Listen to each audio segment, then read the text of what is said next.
My father didn't have a systematic way of teaching, so it was really difficult for him to transfer knowledge. It wasn't until I really had a good understanding, a solid understanding of Surada, the way it was taught systematically and the drills.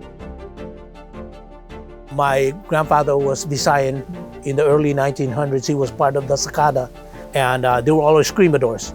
And everybody like, Villabril was in the same neighborhood. Forgot the other names now. Pidoy was in the same neighborhood. So there's that influence there.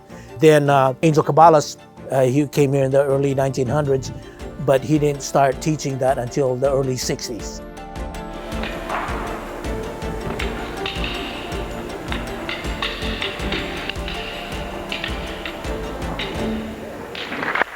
There's a misconception that it's a close style, but it's not. Surada doesn't say it's close range. Surada means closing openings, but it's medio to corto, medio to largo. Surada always puts you in the worst situation. Most of the teaching that we start is that you don't start at a fighting stance position.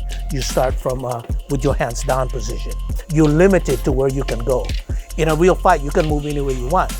We have largo technique, corto technique, and medio technique, circular, linear techniques.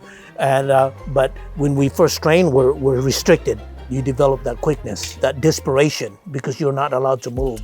And so your body starts to react that way. So that way, when you're in a real fight, you're familiar with this situation. With the group class, I think it's developing footwork, posture, and the culture. Private classes with me, work on technique, slow. We engage one-on-one, and we progress. So in group class, man, like Guru Samba, he sweats you out, and he'll bring in other things that he knows just to keep things interesting. It's really fun. Okay, working with me might be kind of boring, but I tell a lot of silly jokes, so it's okay.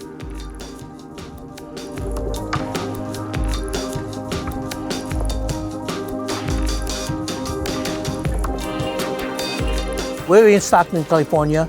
Our headquarters is Discovery Martial Arts.